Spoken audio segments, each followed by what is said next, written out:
কিছুক্ষণ পূর্বে আমার স্বামী আমার জন্য লাল সাদা মিশেলের একটা শাড়ি কিনে এনেছে। নিজ হাতে আমাকে শাড়িটা দিয়েছেন উনি, কারণ কারণ আজ আমার বিয়ের জন্য আমাকে পাত্রপক্ষ দেখতে আসবে। বিষয়টা বড়ই হাস্যকর হলো, এটাই সত্যি। এখন উনি আশা করছেন আমি ওনার কথা মতন তৈরি হয়ে বিকেলে পাত্রপক্ষের সামনে যাই। একশ্বাসে কথাগুলো গড়গড় করে বলল আরাহা। মুঠোফোনের অপর থেকে কী জবাব এলো শুনতে পাওয়া গেল না, কারণ ইতিমধ্যে সবর রুমে প্রবেশ করছে। আরাহার দিকে তাকিয়ে একটি দীর্ঘশ্বাস ফেলে ধীর পায়ে এগিয়ে যাচ্ছিল সবর। পুরো রুমের ফ্লোরে ছড়িয়ে ছিটিয়ে আছে কিছুক্ষণ আগের কেনা শাড়ির টুকরো, কিন্তু এমন শাড়ি তো আরহার বেশ পছন্দ। আমলকি, এসব কি? কিছুক্ষণ পর ওনারা চলে আসবে, আর তুমি শাড়ি কেটে ফেলছো কেন? আচ্ছা বাদ দাও, তাহলে না হয় ওই কালো শাড়িটা পরে নাও। রাগে ক্ষোভে আরহার দু চোখের পানি অনবরত পড়ছে। দ্রুত পায়ে এগিয়ে আরহা শক্ত করে সরবের কলার চেপে ধরে ঝাঁঝালো কণ্ঠে বলল, ফাজলামো পাইছেন? এসব কি? নাকি আপনি আমার সাথে নিছক তামাশা করছেন? যদি তামাশা করে থাকেন তাহলে আমি বলে দিচ্ছি এসব বন্ধ করুন, না হলে কিন্তু খুব খারাপ হয়ে যাবে। সরব মুচকি এসে আরাকে ছাড়িয়ে নিল। ভালোবাসার টানাপোড়েন চলছে প্রিয়তা। নিজের অসুখী থেকেও যে ভালোবাসার মানুষকে সর্বোচ্চ সুখী দেখতে চায় সেই তো প্রকৃত প্রেমিক। মানে হেয়ালি করবেন না, স্পষ্ট করে বলুন। প্রত্যেকটা মানুষের জীবনে কিছু স্বপ্ন, কিছু চাওয়া পাওয়া থাকে। যখন সে চাওয়া পাওয়া হিসাব বরাবর শূন্য হতে থাকে, তখন বাধ্য হয়ে ছাড়তে হয় প্রিয় মানুষের হাত। আমার একজন সন্তান চাই। ডক্টর রিপোর্ট দিয়েছেন। রিপোর্ট কি এসেছে জানো? ওয়েট, আমি ইনফার্টিলিটি, তাই তো? সবরের দৃষ্টি এতক্ষণ বাইরে থাকলেও এখন দৃষ্টি স্থির আরহার দিকে। শেষ কথাটা বলার সময় আরহার স্বর স্পষ্ট। কোনোভাবে নিজেকে সামলে এসে বিছানার একপাশে নিজেকে ধাতস্থ করে নিচ্ছিল। সরব বেশ করে চাইছে আরহাকে সামলাতে, শক্ত হাতে এগিয়ে গিয়ে, কিন্তু এ সম্ভব নয়। মাঝে মধ্যে আমাদের নিয়তি এমন পরিস্থিতির সৃষ্টি করে না যেখানে আমরা নিয়তির হাতে সবাই নিছক খেলনা বই কি কিছু না। তুমি নারী, নিজের ক্ষমতা অক্ষমতার কথা নিজেই ভালো জানবে হয়তো, কিন্তু আমার সন্তান চাই আমলকি। ডক্টর কনফার্ম করে দিচ্ছে যদি এমন হয়ে থাকে তাহলে আপনি বিয়ে করতে পারেন। আমি অনুমতি দিলাম, কিন্তু এসব বলবেন না। তুমি আমার দায়িত্ব। প্রথমে তোমাকে সুখী দেখতে চাই, কিন্তু হ্যাঁ, আমি এটাও চাই আমার একজন সন্তান থাকুক। প্রতিটা মেয়ের মতো প্রতিটা ছেলের সুপ্ত ইচ্ছা থাকে একদিন তার অংশ পৃথিবীতে আসবে। সবাই তখন সন্তানের বাবা বলে থাকবে, বৃদ্ধ বয়সের অবলম্বন হবে। আমিও তাই চাই, কিন্তু এর বিনিময়ে আমি তোমার সুখকে নিলামে উঠাতে পারবো না। সমস্যা আমার হলে বিয়ে আমাকে কেন দিবেন? আপনি বিয়ে করে নিন, আমার কথা আপনার না ভাবলেও চলবে। তুমি বুঝতে পারছো না কেন এভাবে হয় না? নিভে যাওয়া প্রদীপের শিখা হঠাৎ ঘি পেলে যেভাবে জ্বলে ওঠে ঠিক সেভাবে জ্বলে উঠল। দ্বিগুণ জোরে চিৎকার করে বললাম, আজ আপনি রিপোর্ট পেলেন, জানতে পারলেন আমি মা হতে পারবো না, আর আপনি এক বেলার মধ্যে আমার জন্য পাত্র ঠিক করে ফেলেন। আপনাকে সন্তান দিতে পারবে এমন কাউকে বিয়ে করে আনলেই তো হয়। আমাকে নিয়ে এত মাথা ব্যথা কেন দেখাচ্ছেন? আপনার সমস্যা তাই তো আমি, তাই না? আমি থাকলে আপনার সমস্যা হবে এটাই? আমি চলে যাব, কিন্তু আপনি এখন এখান থেকে চলে যান। আপনার মুখ আমি দেখতে চাই না। আল্লাহ তাআলার কাছে প্রার্থনা করুন আমার মুখ আপনাকে যেন আর দেখতে না হয়। তবুও আল্লাহ তাআলার দোহাই আমার উপর এমন মানসিক অত্যাচার বন্ধ করুন, না হলে আমি আত্মহত্যা করব, দুবার চিন্তা করব না। এ পর্যায়ে আরহা ধাক্কাতে ধাক্কাতে সবরকে রুম থেকে বের করে দেয়। রুমের দরজা আটকে দিয়ে চিৎকার করে কান্না করতে লাগলো আরহা। সবরের চোখে মুখে তখন অপমানের ছাপ স্পষ্ট। শক্ত চোয়াল বেশ দৃঢ় কণ্ঠে দরজার ওপাশে থাকা আরহাকে উদ্দেশ্য করে বলল, ঠিক 9টার সময় পাত্রপক্ষ আসবে, তৈরি হয়ে থাকবে, না হলে আমার থেকে আর কেউ খারাপ হবে না।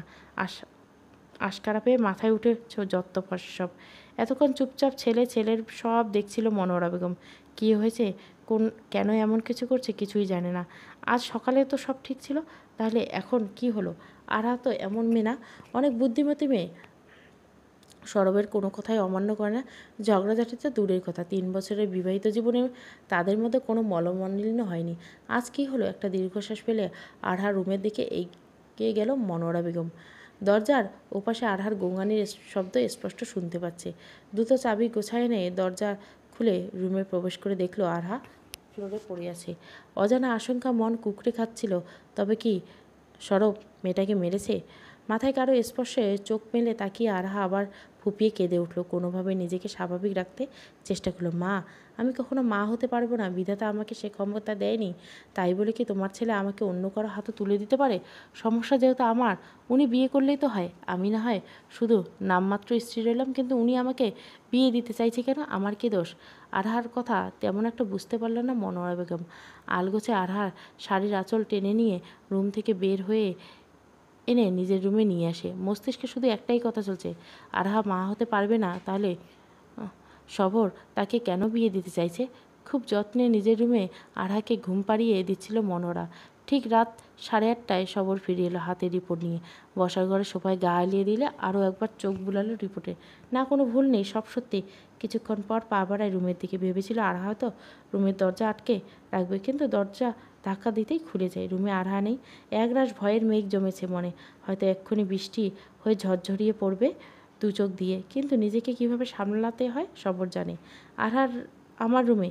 মায়ের কথায় পিছন ফেরে সরব সরব এহসান, মরহুম ওসমান এহসান এবং মনোয়ারা বেগমের একমাত্র ছেলে। সরবের বোন বিন্তু এহসান 2 ছেলে মেয়ে ছিল। বছর 4 আগে বিয়ে হয়েছে। বিন্তের বিয়ের পর নতুন এক ছেলেকে পেয়েছেন। ঠিক তেমনই আরহা ওনার আরেক মেয়ে। বিন্তের বিয়ের পর ওসমান সাহেবের মস্তিষ্কে পানি জমতে শুরু করে। খুব বেশি ছিল না ওনার হাতে, তাই দুটো ছেলের বউ নিয়ে আসতে চেয়েছিল। আরহা ওনার পছন্দ করা বউ মনোয়ারা বেগমের কাছে তার স্বামী শেষ আমানত। আরহাকে সে পুত্রবধূ নয়, মেয়ে হিসেবেই রাখবে। আর সেই মেয়ের সাথে তার ছেলে এমন কোনো করছে, সে কৈফিয়ত নিতে এখানে দাঁড়িয়ে আছে। তৈরি হতে বলো মা, কারণ পাত্রপক্ষ আসছে। সরবের এমন কথায় মনোয়ারা বেগম সজোরে থাপ্পড় মারে সরবের গালে। লজ্জা করে না? এ শিক্ষা তোমার বাবা তোমাকে দিয়ে গেছে? তুমি সাহস কী করে পাও আরহাকে এসব বলতে? কারণ তোমার ছেলে অক্ষম, পারবে না কখনো ও শূন্য কোলে একটা ফুটফুটে সন্তান দিতে। তোমার ছেলেকে শেষ ক্ষমতা সৃষ্টিকর্তা দেয়নি। মনোয়ারা বেগম করুণ দৃষ্টিতে ছেলের দিকে তাকিয়ে জিজ্ঞাসা করলে, একবার তুমি বলছো তুমি বাবা হতে পারবে না, আবার আরহা বলছে আরহা মা হতে পারবে না। কি হচ্ছে কি আমাকে স্পষ্ট করে কেউ বলবে? হাতে থাকা রিপোর্টটা মায়ের দিকে এগিয়ে দিয়ে সরব বলল, আরহাকে মিথ্যে বলেছি মা। ও যদি জানতে পারে অক্ষমতা আমার, তাহলে ও আমাকে ছাড়বে না। সারা জীবন একটা সন্তানের জন্য এভাবে কষ্ট পাবে, সমাজের মানুষের কথা শোনাবে। আমি এসব মেনে নিতে পারবো না। মা, তোমার কাছে অনুরোধ, তুমি এসব আরহাকে বলবে না। আমি চাই আমার প্রিয়তা সুখী হবে। তাই তো এসব। তুমি হয়তো বলবে, এই কেমন পাগলামো, তাই না? হয়তো জীবনের কোনো একদিন ও জানতে পারবে আজ যা হচ্ছে সব মিথ্যে। কিন্তু সেদিন আফসোস থাকবে না, কারণ ওর তখন নিজের সন্তান থাকবে। এ সমাজ কখনো দেখবে না সমস্যা বা অক্ষমতা। সমাজের কথা তো শোনাবে আরহাকে। আমি চাই আরহা আজকের ব্যবহারের জন্য আমাকে ঘৃণা করুক, জেদ করুক। জেদ করে আত্মসম্মানে বসে বেরিয়ে যাক এ বাসা থেকে। নিজের জীবনে নতুন করে গুছিয়ে নিতে পারবে, এটা আমার বিশ্বাস। আমি চাই আরহা যেন পৃথিবীর সবথেকে মিষ্টি অনুভূতি স্পর্শ অনুভব করে। আমার সেই ক্ষমতা নেই বলে কি আমি আরহার অংশের সুখ অনুভূতি নিলামে তুলতে পারি? পারি না মা। তোমার ছেলেটা বড্ড স্বার্থপর। সে তার স্বার্থের জন্য এসব করেছে। মায়ের সাথে কথা শেষ করে মায়ের রুমের দিকে পা বাড়ায় সবর। অন্ধকার রুমে বিছানায় উবুর হয়ে ঘুমিয়েছে আরহা।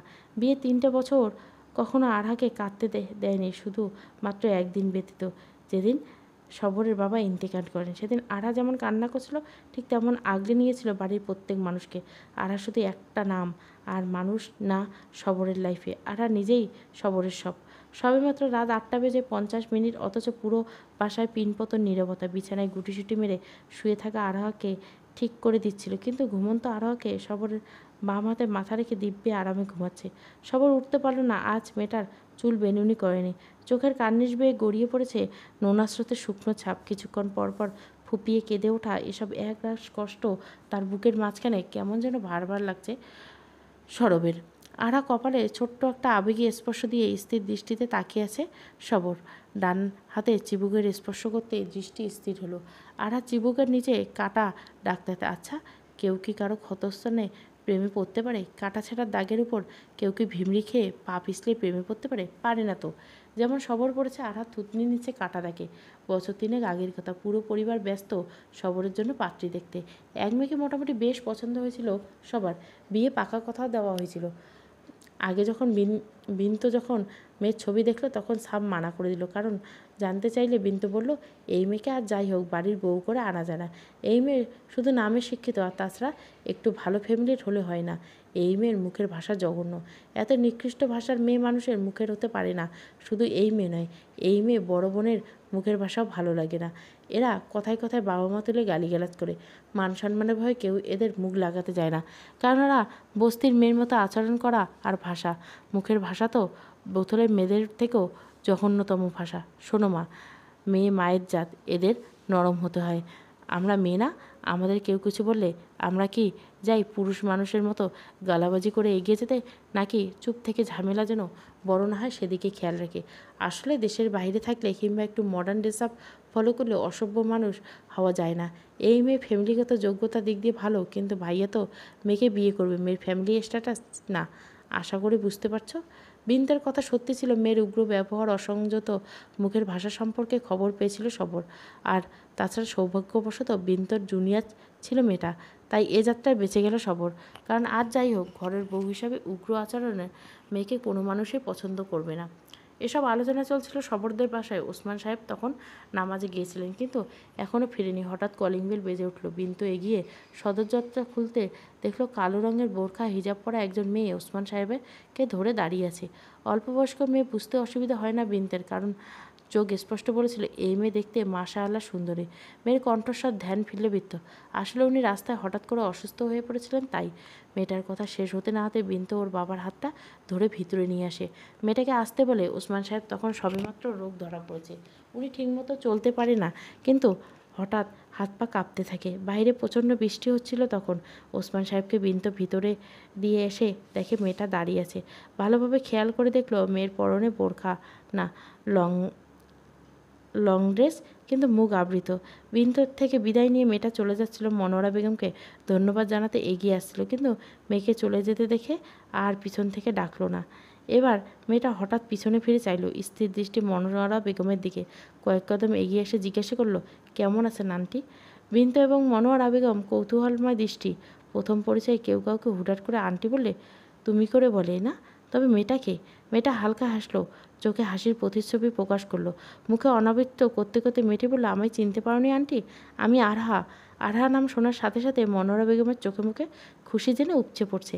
এত বছর পর প্রিয় প্রতিবেশীর পিচ্চি মেয়েটাকে এভাবে নিজের বাসায় দেখবে কখনো আশা করেননি উনি। তুমি আরহা? আমাদের আরহামণি, আরাব ভাইয়ের মেয়ে? একরাশ বিস্ময়ের সাথে উত্তেজিত কণ্ঠ নিয়ে জিজ্ঞাসা করে মনোয়ারা বেগম। মুচকি হেসে মাথা দুলিয়ে আরহা সায় দিয়ে মনোয়ারা বেগমের আরহার গলায় জড়িয়ে ধরে। প্রায় 8 বছর পর আরহাকে দেখেছে। বিন্তু যেন একটা ঘোরের মধ্যে আছে।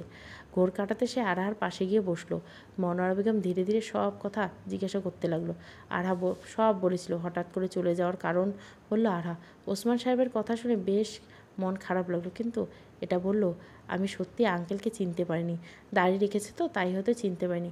আচ্ছা বলো কী খাবে? তুমি তো আম পছন্দ করো, তাই না? একটু অপেক্ষা করো, সরব সকালে বাজার থেকে অশ্বিনা আম এনেছে, আমি নিয়ে আসছি। আরহা উত্তরের অপেক্ষা না করে মনোয়ারা বেগম পা বাড়ায় রান্নাঘরের দিকে। এদিকে আরহা আড্ডা জমিয়েছে বিন্তের সাথে। দুজনে একসাথে কত খেলেছে, আচার চুরি করে খেয়েছে, ধুলোঝুরির গাছের লেবু চুরি করেছে, যত সব কথা। ড্রয়িংয়ে থেকে কারো হাসির শব্দ শোনা যাচ্ছে। হাসির শব্দ যেন কাচের চুরির শব্দের মতো সরাসরি মস্তিষ্কে আঘাত করছে। বুকের আঘাত করা, যার ফলে ব্লাড পাম্প দ্রুত হচ্ছে। অফিস থেকে ফ্রেশ হয়ে ড্রয়িং রুমের দিকে পা বাড়ায় সবর। বাইরে বৃষ্টি হচ্ছিল, তাই সে ভিজে গিয়েছিল। ড্রয়িং রুমে প্রবেশ করতে সবর দেখে বিন্তু কারোর সাথে খোশ গল্পে ব্যস্ত। সবরকে দেখতেই দ্রুত জিজ্ঞাসা করে, তো চিনতে পারিস কি না? সে তো ধূম্রের ন্যায় পা দুটো, পায়ের নখে মেহেন্দির রং। অবশ্য ইদানিং মেহেন্দি থাকে নাকি? মেহেন্দির নাম করে যা বিক্রি করে ওসব তো কেমিক্যাল প্রোডাক্ট। হাত দুটো শুধু কবজি অবধি দেখা যাচ্ছে। মেয়েটার চুলগুলো একপাশে ভেজা, মনে হচ্ছে আসার সময় বৃষ্টিতে ভেজেছে। হঠাৎ চোখ পড়লো থুতনির নিচে। সবিস্ময়ে সবর বলল, আরহা চিনছিস তাহলে? তোর বাবা মসজিদ থেকে আসার পথে অসুস্থ হয়েছিল, ও বাসায় নিয়ে এসলো। আমরা তো চিনতেই পারছি না, নিকাবে মুখ আবৃত ছিল, কিন্তু দেখ মেয়ে আমাকে ঠিকই চেনেছে। মনোয়ারা বেগমের কথায় সবর কতটা শুনতে পেল কে জানে। দৃষ্টি তো আরহাতে সীমাবদ্ধ ছিল। বেশ সময় আরহাদা ওদের বাসায় রইল। আরহা মায়ের সাথে মনোয়ারা বেগমের ফোনে কথা বললেন। আরহা যাওয়ার সময় হয়ে গেল, কিন্তু বৃষ্টি বেগমের পাল্লা দিয়ে বাড়ছে। মনোয়ারা বেগম এই ভর সন্ধ্যাবেলা আরহাকে একা ছাড়তে চাইল না, কিন্তু আরহা বলছিল সে পারবে, তার কাছে ছাতা আছে। তবুও মনোয়ারা বেগমের পীড়াপিড়িতে সবরকে সাথে নিয়ে বের হতে হলো আরহা। বাইরে ঘুটঘুটে অন্ধকার, তাই রাত করে হিজাব না বেঁধে মাথায় ওড়না দিয়েই রেখেছে আরহা। কাঁধে ব্যাগ ঝুলানো, ডান হাতের লং ড্রেসের নিচের অংশ গুটি উঁচু করে হাঁটছে। সবর মাথায় ছাতা ধরে আছে। ভাগ্য ভালো তাই একটা রিক্সা পাওয়া গেলো। রিক্সায় ওঠার পর রিক্সাওয়ালা কাগজ দিয়ে ওদের ঢেকে দিলে আরহা রিক্সাওয়ালার মাথায় ছাতা ধরেন। এমন ব্যবহার মোটেও অবাক হয় না সবরের, কারণ ওর এমন কাজের সাথে সে পূর্বে পরিচিত কি না তাই। রিক্সাওয়ালা একটু ঝাঁকুনি দিতে আরহা খুব শক্ত করে রিক্সাওয়ালার হুড ধরে ফেলেন, কারণ তার রিক্সার এক্সপিরিয়েন্সে মোটেও ভালো নয়। এখনও রিক্সায় উঠতে ভয় হয়। আসলে আমি উঠি না, আম্মার সাথে উঠলে আম্মাকে ধরে রাখি, না হলে পড়ে যাই। সবর মুচকে হাসে, বাম হাত বাড়িয়ে আরহার পাশের হুড শক্ত করে ধরে নেয়, যেন একটা সুরক্ষা চক্র।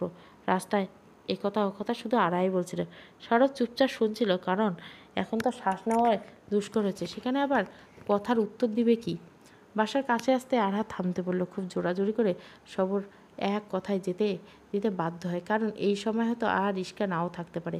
স্বাভাবিক বিদায় নিয়ে সবর চলে আসে, কিন্তু মনে কোথাও একটা অপূর্ণতা আজ যেন তৃপ্তির ঢেকুর তুলছিল। সারা রাত বিছানায় এপাশ ওপাশ করছে আরহা। এতদিন পর সবাইকে কী বলবে কিছুই বুঝে উঠতে পারছিল না।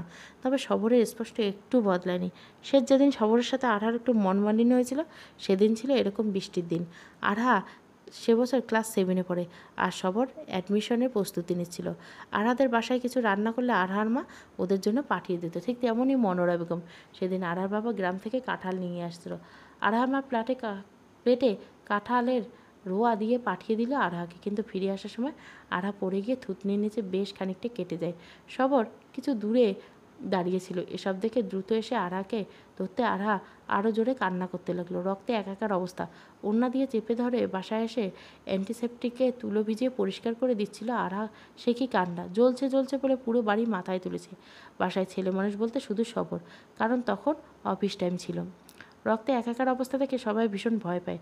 বাধ্য হয়ে সবর বের হয়ে আরহাকে নিয়ে যায়। ফার্মেসি থেকে ব্যান্ডেজ করিয়ে নিয়ে আসছিল। রিস্কায় বসে আরহার হাত ধরে নির্লিপ্ত কণ্ঠে সবর বলছিল, আমি যদি ডক্টর হতে পারি তাহলে তোর স্ক্যাল কেটে মগজ বের করে নেব, তারপর একটু চেখে দেখব। আচ্ছা, তোকে কোন মাটি দিয়ে বানিয়েছে একটু বলবি? সে রাতে খাবার টেবিলে সবর যেন এক নিস্তব্ধতায় মোড়া মানব। কারো কোনো কথা কান অবধি পৌঁছলেও মস্তিষ্ক স্পর্শ করছে না। এদিকে মনোয়ারা বেগম বিন্ততা আরহার নাম জপেই যাচ্ছে। কোনোভাবে কিছু খেয়ে রুমে এসে বিছানায় গা এলিয়ে দেয় সবর। আরহাকে প্রথম দেখেছিল সেদিন গোলুমুলু একটা মেয়ে, হাতে আইসক্রিম। পিচ্চি মেয়ে বাবার কোলে ছিল। আদর করা ছেলে এক আন্টি চুলে হাত দিয়েছিল বলে সে কি কান্না। ক্লাস 1-2-তে পড়তো মেয়েটা। স্বাভাবিক বাচ্চার মতো যেমন হয় তেমন ছিল, কিন্তু অসুস্থ দরিদ্রর প্রতি আরহার বিশেষ টান ছিল। প্রায় সময় সবর দেখতো নিজের ভাগের টিফিন টাকা হয়তো কাউকে দিয়ে দিচ্ছে, কিংবা রাস্তার কুকুরকে কিছু কিনে খেতে দিচ্ছে। তবে ভালোবাসা বলতে কিছুই ছিল না। সময়ের সাথে পাল্লা দিয়ে আরহা যখন ক্লাস 7-এ উঠল, তখন সবরের সামনে এইচএসসি এক্সাম। একদিন সকালবেলা বাসায় চিৎকার টিকে থাকা মুশকিল হচ্ছিল। দরজা লাগলে সবর পড়তে বসছিল, যদি চিৎকারের শব্দ কম আসে আর কি। কিন্তু হলো বিপরীত। কেউ একজন দরজায় অনবরত আঘাত করে চলছে। দরজা খুলে দিতে 2-4টি কিল সরাসরি এসে সবরের বুকে লাগতেই সামনের ব্যক্তির বোধশক্তি উদয় হলো। দু চোখে দুটি প্রশান্ত সাগর নিয়ে হাত দিয়ে ধাক্কা লাগিয়ে সবরের রুমে ঢুকে দরজা বন্ধ করে দেয় আরহা। কান্না থামছে না। ঘটনা আকস্মিকতা। সবর নিজেকে চুপচাপ কয়েক মুহূর্ত সময় নিয়ে নিজেকে ধাতস্থ করে সামনে এগিয়ে যায় আরহার দিকে। কাঁদছিস কেন?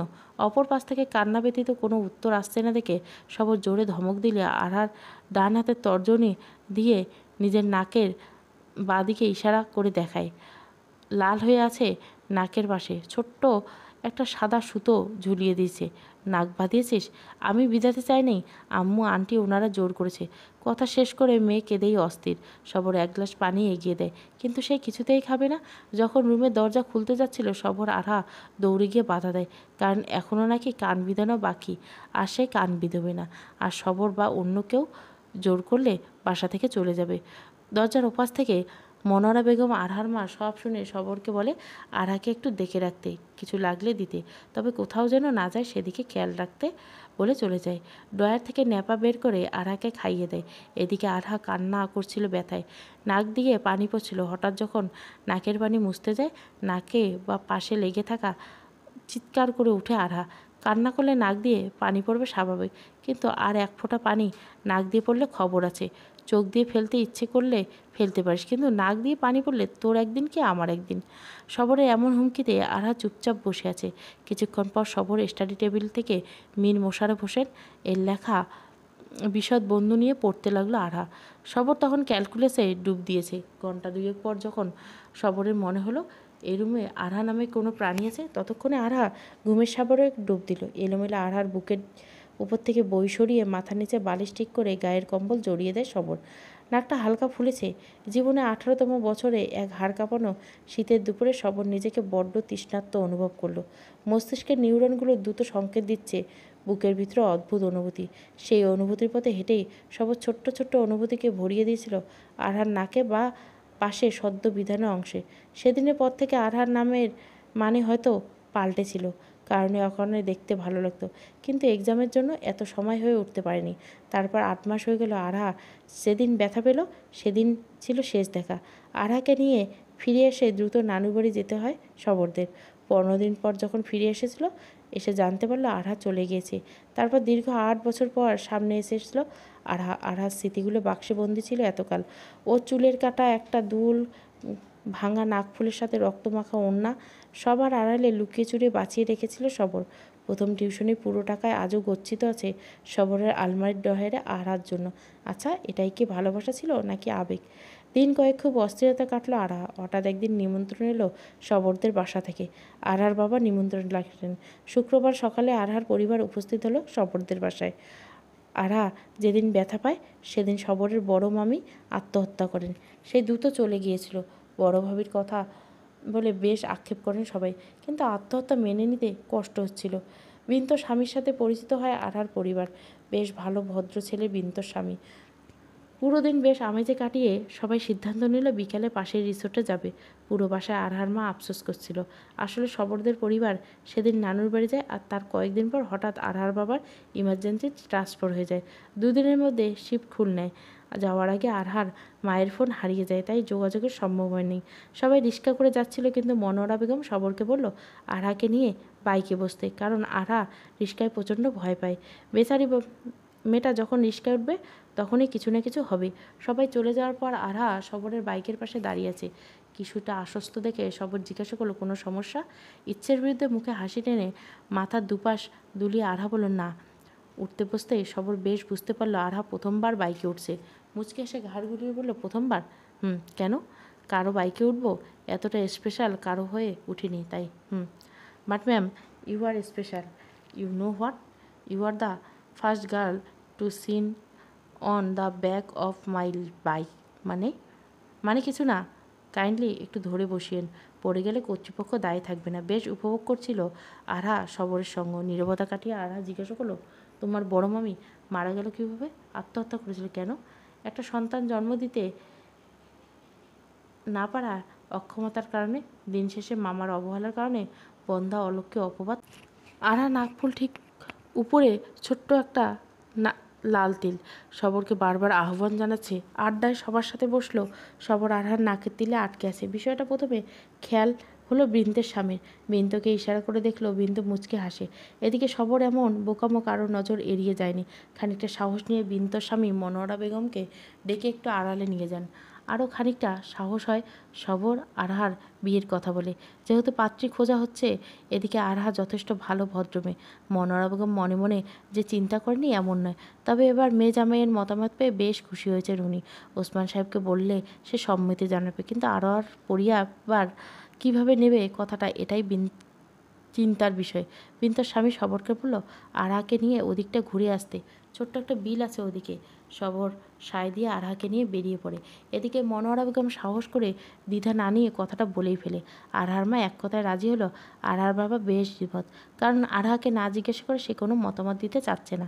এদিকে আরহার মা আরহার বাবাকে আশ্বস্ত করেন আরহা দ্বিমত করবে না, কারণ সে মেয়েকে ভালোভাবে চেনে। যদি আরহার মত বিরোধ না থাকে তাহলে আমার কোনো আপত্তি নেই। অর্থাৎ বিয়েতে সম্মতি দেয় আরহার বাবা। ঘণ্টাখানেকের মধ্যে বিন্তর স্বামী সব কিছু গুছিয়ে নিয়েছে। আজ হবে বিয়ে। পাশের মসজিদ আছে, সেখানে সবর কবুল বলবে আর আরহা এখানে। এভাবে হুটহাট করে মেয়ের বিয়ে দিতে কোনো বাবা মার ইচ্ছে করে? তবুও সম্মতি জানায়। এদিকে সবরের বন্ধুরা মিষ্টি নিয়ে হাজির, কিন্তু বরকনে কোথায়? বিলের পাড়ে বসে আছে আরহা সবর। এত বাচাল একটা মেয়ে এতটা চুপচাপ হতে পারে? কয়েক বছরের ব্যবধান অবাক বিষয়। আরহা মনোযোগ তখন সামনের বিলের কচুরিপানা ফুলের দিকে। কচুরিপানা ফুল অদ্ভুত এই ফুলের জীবন, ঠিক যেন প্রতিটা নারীর ভিতরে থাকা একটা সত্তা একটু জোরে সতর্কতায় ধরবে তো নিঃশেষ হয়ে যাবে, অথচ আলতো স্পর্শে ছুঁয়ে দেখো অনেক সময় তোমার সৌন্দর্য বাড়াবে। নীরবতা ভেঙে সবর প্রথম জিজ্ঞাসা করলো, এখনও পছন্দ? ভীষণ। আমি কিন্তু পানিতে নামতে পারবো না। আর সবরের দিকে তাকিয়ে মুচকে হাসি হেসে বলে, মানে তোমাকে কি আমি একবার জেদ করিয়ে ফুল আনিয়েছিলাম আর তোমার জুতোয় কাদায় পরিপূর্ণ হয়েছিলাম? তুমি আমাকে বকেছিলে, ভয় নেই। সে বকুনি আমি ভুলিনি, তাই আনতে বলবো না। আর এসব আবদার আমার স্বামীর জন্য তোলা আছে, সে সব পরিপূর্ণ করবে। প্রতি উত্তরে সবর কিছু বলে না। আরহার দৃষ্টি পুনরায় সেই কচুরিপনা ফুলের দিকে। হঠাৎ আরহার সামনে একগুচ্ছ কচুরিপনা ফুল এগিয়ে দেয় কেউ একজন। চোখ তুলে তাকিয়ে দেখে সবর দিচ্ছে। মুচকে এসে আরহা হাত বাড়িয়ে ফুল নিতেই সবর ফোন বেজে উঠল। দ্রুত ফিরতে বলছে। ওদিকে ওসমান সাহেব অসুস্থ, ওনার কিছু হয়েছে। প্রথমে যা মস্তিষ্কে কড়া নেড়ে বলছে আরহা সবরের। দ্রুত ফিরে আসতে সবর খেয়াল করে ওর বন্ধুরা দাঁড়িয়ে আছে। দ্রুত পাশ কাটিয়ে যেতে নিলে ওরা পথ আটকায়। আরহাকে বিন্ত নিয়ে যায়। তারপর দুজনের বিয়ের কথা বলে সবর সম্মতি দিলে আরহা চুপচাপ ছিল। মসজিদে বিয়ে পড়িয়ে এখন কবুল বলিয়ে নিয়ে যায় সবরের বন্ধুরা। সেদিকে রিসোর্টে থাকা সবাইকে মিষ্টিমুখ করিয়েছিল ওসমান সাহেব। সব থেকে খুশি যেন উনিই ছিলেন। আরহার বাবা মাকে বিদায় দিয়ে আরহাকে সবরদের বাসায় নিয়ে আসা হয়। আরহা একদম চুপচাপ দেখে মনে হয় সবর বিশ্বাস করতে শুরু করছে আরহার সম্মতি ছিল না। সবরের রুমে আসতে আরহা হাতের কচির পড়া ফুলগুলো পাশের ড্রেসিং টেবিলে রাখে। সাদা পাপড়িগুলো হালকা বেগুনি ছোপের মাঝেও হলুদ রঙের এই ফুলটি কি আরহা সবরকে এক সূত্রে বেঁধে দিল? সবর যখন রুমে এলো তখন রাত 11:30 বাজে। আরহা বারান্দায় দাঁড়ানো ছিল। আরহা পাশাপাশি দাঁড়িয়ে সবর জিজ্ঞাসা করলো, তুমি কি অন্য কাউকে ভালোবাসো? অন্য কেউ পছন্দের মানুষ ছিল? বিয়েতে কি খুশি নও? প্রতিউত্তরে আরহা সবরের বুকে মাথা রেখে আঁকড়ে ধরে অভিমানী কণ্ঠে উত্তর দিতে লাগলো, আমি না হয় মেয়ে মানুষ, আমার যোগাযোগ সম্ভব হয়নি, কিন্তু তুমি তো করনি। কেন বলবে? চাইলে কি আমার স্কুল থেকে খবর নিতে পারতে না? ঠিক পারতে। শত মেট্রিক টন বোঝা নেমে হালকা হলো সবরের মস্তিষ্ক। দু হাতে আরহাকে আবদ্ধ করে হাজারখানে ক্ষমাপেত্রী চুমুতে ভরিয়ে দিল আরহাকে। বিয়ের কয়েক মাস পরে শুরু হলো আরহার বায়না, বাবু চাই বাবু চাই। কারো বাচ্চা দেখলে মুখ ফুলিয়ে বসে থাকবে, তার নেই কেন? পেটের ভিতর কবে তার ফুটবল খেলবে? এসব প্রশ্নে ব্যাকুল করে তুলত সবরকে। যখন বিয়ে 3 বছর আরও কনসিভ করছিল না, তখন বাধ্য হয়ে ডক্টরের কাছে যায়। রিপোর্টে কী এসেছে অবশ্যই কারো অজানা নয়, কিন্তু এখানে সবর উল্টো পথে হাঁটছে। আরহাকে বলছে বিয়ে দিবে, কারণ আর যাই হোক আরহা বাচ্চা না পেলে ভেঙে পড়বে। আবার যদি জানে সবরের সমস্যা সবরের, তাহলে তাকেও ছাড়বে না। তাই তো এ পথ বেছে নেওয়া। স্মৃতি রোমান্তর শেষে সবর যখন বাস্তবিকতায় ফিরে এলো, আরহা তখন সবরকে শক্ত করে জড়িয়ে ঘুমাচ্ছে। আরহার জন্য সবরের মায়ের জন্য এখন এসব প্রয়োজন, কারণ ভবিষ্যৎ কে জানে। আরহা কথা সবর ফেলতে পারবে না। একটা বাচ্চা হয় যদি আরহার কোনো ক্ষতির কারণ না, বরং সে সুখে থাকুক এটাই কাম্য। না চাইতে আরহার থেকে নিজেকে ছাড়িয়ে নিয়ে বাইরে চলে যায় সবর। ফিরে এসে দেখে বাসায় কিছু আয়োজন চলছে। বিন্তু এসেছে। 7 মাসে পেট নিয়ে চলতে ফিরতে একটু সমস্যা হয়। কান কথায় যা শুনলো তাতে মোটেও প্রস্তুত ছিল না সবর। আরহা সবরের বিয়ের জন্য মেয়ে দেখবে, কারণ দুর্বলতা যেহেতু আরহা, তাই সবর বিয়ে করতে পারে। বুকের ভিতরে চিনচিন ব্যথা অনুভব করছে। আচ্ছা, এরকম ব্যথা কি কাল আরহার অনুভব হয়েছিল? হয়তো, হয়তো না। পুরো দিনে আরহা সবরের সাথে কোনো কথা বলেনি। হঠাৎ বিন্তু চিৎকার। মনোয়ারা বেগম সবর দৌড়ে আসে রুমে। পুরো রুমে ফ্লোরে রক্তে মাখানো, ফ্লোরে পড়ে আছে আরহা। কেন যেন আরহা না, বড় মামিকে দেখছিল সবর। তবে কি বড় মামির মতো আরহা? মাতৃত্ব এক অদ্ভুত অনুভূতি। নিজের মাঝে ছোট্ট একটা সত্তা ধীরে ধীরে বেড়ে উঠবে। প্রতিটি স্পর্শ শুভ্রতা নিয়ে আসবে। কেমন স্পর্শ হবে যখন বাচ্চাটা প্রথম নড়ে ওঠে, নির্দিষ্ট সময়ের পর ছোট্ট একটা প্রাণ জন্ম নেবে। এই অনুভূতি সব নারী অনুভব করতে চায়। আরহা ব্যতিক্রম না, তবে তার ভাগ্য সব সময় থাকে না। আল্লাহ তাআলা সবাইকে এই সুখ দান করে না। সমাজে এটাকে নারীর অক্ষমতা হিসেবে ধরা হয়, কারণ পুরুষদের এই বিষয়ে সমস্যা হতেই পারে, এটা অনেকে মানতে পারে না। বন্ধ্যা নারীদের সমাজের স্থান খুব একটা সম্মানীয় নয়। তারা কোনো শুভ কাজে থাকতে পারে না, কোনো বিয়েতে শরিক হতে পারে না, কারো প্রথম বাচ্চা হলে তাদের কোলে দেওয়া হয় না। অন্য না হয় সব বাদ দিয়ে দিলাম। একটা দম্পতি হয়তো সন্তান ছাড়া একে অপরের পাশে থেকে পুরো জীবন কাটিয়ে দিতে চায়, কিন্তু তখন শুরু হয় বংশধর হিসেবে কাউকে তো চাই। দিন শেষে একটা সন্তানের আশায় অনেক বন্ধামেয়ে স্বামীর জন্য দ্বিতীয় বাসর সাজাতে হয়। মেয়ে, তোমার ক্ষমতা নেই সন্তান জন্ম দেওয়া, তাহলে তুমি কেন স্বামীর দ্বিতীয় বিয়ে করাতে দেবে না? ভবিষ্যৎ বলে কি কিছু আছে তো নাকি? অথচ সমাজ কখনো বলবে না তোমার একটা অনাথ বাচ্চাকে দত্তক নয়, বাচ্চার বাবা মা পাবে আর তোমরা সন্তান। তবে সমাজ এটা বলবে কার রক্ত কার পাপ, তার দরকার নেই ওসবের। আরহা যেন এমন কিছু শুনতে না হয়, এই জন্য সবর আরহাকে বিয়ে দিতে চেয়েছিল। কারণ সমাজে আজও বড্ড শেখালে দোষ অপমান সব তো আরহা করবে। এই সন্তানের জন্য মেয়েটা কষ্ট পাবে, আবার অপমান সহ্য করবে দায়ী নাহার সত্ত্ব। আরহার জ্ঞান ফিরেছে, বিন্তু বেশ রেগে আছে, পারলে ঠাটিয়ে চড় মারে আরহার দুগালে। এদিকে মনোয়ারা বেগম ছেলের বিরুদ্ধে গিয়ে আরহাকে সব সত্যি বলে দেন। তারপর রুম থেকে বেরিয়ে এসে সবর আরহা একান্ত সময় নেন। সবটা শুনে আরহা হাত বাড়িয়ে দেয় সবরের দিকে। অপরাধীর মতো মাথা নিচু করে আরহার পাশে বসে আছে সবর। সবরের বাম হাত জড়িয়ে কাঁধে মাথা রেখে আরহা নাকের পানি চোখের পানি এক করে বলল, তোমাকে বেস্ট অভিনেতার অ্যাওয়ার্ড দেওয়া উচিত। এমন করলে কেন? জানো আমার কতটা কষ্ট হয়েছে? মিথ্যে বলছো কেন? সবর তখনও চুপ, দৃষ্টি ফ্লোরের দিকে। আরহা সবরকে নিজের দিকে ফিরিয়ে দু হাতে আজলায় সবরের মুখ রেখে বলল, বাচ্চাই কি সব? আমার তো তুমি হলেই চলবে। আমি কখনো বাচ্চার কথা বলবো না, কারো বাচ্চা কোলে নিব না, কিন্তু তুমি প্লিজ আমাকে ছেড়ে দিও না। আমি থাকতে পারবো না। বেশ, প্রথম কয়েকদিন কষ্ট হলে পরে ঠিক হয়ে যাবে। স্বামী সংসার সব হবে, ভালোভাবেই হবে। আমার প্রতি দয়া দেখানোর প্রয়োজন নেই। তুমি দয়া দেখানো কিছু না, তাছাড়া তোমাকে নিয়ে বেশ আছি। সন্তান হবে না বলে আবার বিয়ে করতে হবে, এটা কেমন কথা? আমরা দুজন বেশ থাকতে পারবো। তাছাড়া আমরা বাচ্চা দত্তক নিব যদি মা রাজি হয়। এখন এমন বলছো, অথচ সকালে আমার জন্য পাত্রী দেখতে যেতে চেয়েছিলে। সমাজে এক পুরুষ দুই স্ত্রী নিয়ে থাকতে পারে, আর তাছাড়া দ্বিতীয় বিয়ে তুমি করলে আমি মেনে নিতাম ঠিক হয়তো, তবে সম্পর্কের অস্তিত্ব হারিয়ে যেত। বাহ, এটা খুব ভালো বলেছো। নিজের সমস্যা বলে স্বামীর বিয়েতে করাতে দুবার চিন্তা করবে না, অথচ স্বামীর সমস্যা বলে দয়া দেখিয়ে যাবে। যাবো তো 100 বার যাব, কারণ আমার অনুভবে প্রথম ও শেষ পুরুষ তুমি। সদ্য ফোটানো নাকে চুমু দেওয়ার পুরুষ তুমি। রক্তাক্ত মাখা ওড়না যত্ন করে রাখা পুরুষ তুমি। তুমি আমার অনুভবে সেই পুরুষ যার ভালোবাসা পাওয়ার জন্য আমি 8টি বছর অপেক্ষা করেছি। তবুও বলবে আমি দয়া করছি? বললে বলতে পারো, তবুও আমি তোমাকে ছাড়বো না, কারণ আমার অনুভূতি তুমি। আরহার কথায় উত্তর দেয় না সবর। যা বোঝানোর জন্য এত অভিনয় করলো, হয়তো আরহা ওর পরিবারকে বোঝাতে সক্ষম হয়েছে। দেখতে দেখতে 2 মাস পার হয়ে যায়। আজ বিন্তর ডেলিভারি ডেট। সি সেকশন যেতে হয়েছে বাচ্চার পজিশনের জন্য। তাছাড়া টুইন্স জন্ম দিয়েছে বিন্তু। আরহা দূর থেকে দেখলো দুজন নার্স দুটো বাচ্চাকে কোলে নিয়ে আসছে। ওদের কাছাকাছি আসতে বিন্তর স্বামী কোলে একটা বাবুকে নার্স দিতে চাইলে বিন্তর স্বামী সরে গিয়ে আরহাকে এগিয়ে দেয়। বিন্তর প্রথম সন্তানকে আরহা কোলে নেয়। ছেলেবাবু বেশ বড়সড় চোখে তাকিয়েছে। আরহা কোলে নিয়ে চুপচাপ দাঁড়িয়েছে। অন্যবাবু বিন্তর স্বামীর কোলে। আয়া খালা এসে টাকা চাইছে, কারণ একজোড়া রাজপুত্র জন্ম হয়েছে। তাদের উদ্দেশ্য বিন্তর স্বামী বলল, এই নাও খালা, আমার ছেলে টাকা আমি দিলাম। বড় ছেলের জন্য টাকা বড় ছেলের বাবা মার কাছ থেকে নেবে, বুঝলে? কম নিও না কিন্তু। কথা বলে সবরের দিকে ইশারা করলো বিন্তর স্বামী। আরা ঠিক বুঝতে পারছে না কি হচ্ছে, কিন্তু এটা বুঝতে পারছে বাকি নেই যে সন্তান জন্ম না দেওয়ায় আজ সে মা হতে চলেছে। কৃতজ্ঞতায় চোখের পানি ঝরছিল মনোয়ারা বেগমের। মেয়ের মাথায় হাত রেখে অনবরত কেঁদেই চলছেন তিনি। মুখে হাসি টেনে বিন্তর স্বামী বলল, আরহা আমার ছোট বোনের মতো, আর তাছাড়া আল্লাহ আমার 2টো সন্তান দান করেছে। আমি জানি ভাইয়া ভাবে আমাদের থেকে ভালোভাবে মানুষ করবে।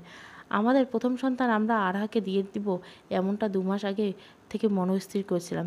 এমন তো নয় খুব দূরে দিচ্ছি, যখন চাইলে তখন দেখতে পাবো। শেষ কথাগুলো বলার সময় গলা ধরে আসে ভদ্রলোকের।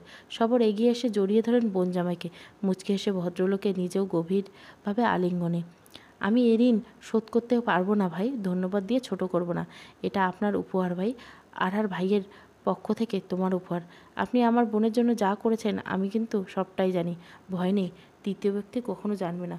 তবে এর বিনিময়ে আপনাকে কথা দিতে হবে, আপনি কখনো আমার বোনকে ছাড়বেন না, কখনো কষ্ট দিবেন না। শক্ত করে ভদ্রলোকের 2 হাত ধরল সবর। কথা দিলাম, কথা দিলাম। ছোট্ট ছেলেটাকে নিয়ে আরহার দিন ইদানিং বেশ ভালো পার হয়ে যায়। আরহা নিজেও বোঝে না, প্রথম কয়েকদিন বিন্তু এ বাসায় ছিল। আরহা যখন সারাদিন 2 বাচ্চাকে নিয়ে ব্যস্ত, নন আইডেন্টিক্যাল টুইন্স 2 ছেলে, দুটো পুরোই কিউটের ফ্যাক্টরি। এত কিউটনেস কোথায় পায় কে জানে। মাসখানেক পর বিন্তু চলে যায় নিজের বাসায়। নিজের সন্তান এভাবে রেখে যাওয়ায় যে কতটা কষ্ট হয়েছিল সেদিন হাড়ে হাড়ে টের পেয়েছিল। তবু আরাহার দিকে তাকিয়ে ওর মুখে হাসি টেনে কষ্ট যেন কর্পূরের মতো উড়ে যায়। আজ সবর আরাহা বাবুকে টিকা দিতে নিয়ে এসেছে। 1.5 মাস চলছে, তাই নিয়মিত টিকা দিতে হবে। টিকা দিয়ে ফিরে আসছিল ঠিক তখনই একজন ডাক্তার বাচ্চাদের ওয়ার্ডে প্রবেশ করে। দম্পতিকে চিনতে অসুবিধা হয় না ডাক্তার, তবে কি তারা বাচ্চা অ্যাডপ্ট করছে? কথা বলতে চাইলে সবর ইশারায় না করে কিছুক্ষণ পর আসছি বলে চলে যায়। আরাকে হাসপাতালের রিসেপশনে ওয়েটিং সিটে বসিয়ে সবর পা বাড়ায় ডাক্তারকে বেড়ে ধন্যবাদ জানিয়ে বলে চলে আসার পর একজন মহিলা জিজ্ঞাসা করে উনি কেন এভাবে ধন্যবাদ দিচ্ছিলেন। ডক্টর হেসে জবাব দেয়, কেরিয়ার জীবনে অনেক পুরুষ দেখেছি সন্তান জন্ম দিতে না পারায় স্ত্রীকে ছেড়ে দিতে, কিন্তু উনি আমার লাইফে দেখা প্রথম পুরুষ যে কি না স্ত্রীর অক্ষমতার কারণ পুরো পৃথিবীর কাছে লুকিয়ে ভুল রিপোর্ট বানিয়ে নিজের অক্ষমতা আছে বলে বেড়াচ্ছেন শুধুমাত্র তার বন্ধা স্ত্রীকে অপবাদ থেকে মুক্তি দিতে। সত্যি পুরুষ জাতি এক অনন্য সৃষ্টি, কারণ কাপুরুষ তো কখনো পুরুষদের কাতারে পড়ে না। ধীর গতিতে রিক্সা চালাচ্ছে। আড়ার করে বাবু সবর বাম হাতে পেঁচিয়ে আছে আড়ার কোমরে। রিক্সার ভীতি এখনও গেল না। তাতে কি, রিক্সার ভীতি থাকলে হয়তো এভাবে বসা হতো না। আরাকে যখন বাবুর সাথে কথা বলতে দেখে সবর তখন মনে হয় তার সামনে মিথ্যের কারণে চারপাশে শুভ্র স্পর্শে পরিপূর্ণ হয়ে উঠেছে। সমাপ্ত। শুভ্র স্পর্শ। গল্পটা ভালো লাগলে অবশ্যই লাইক, শেয়ার এবং সাবস্ক্রাইব করবেন। Thank you for watching.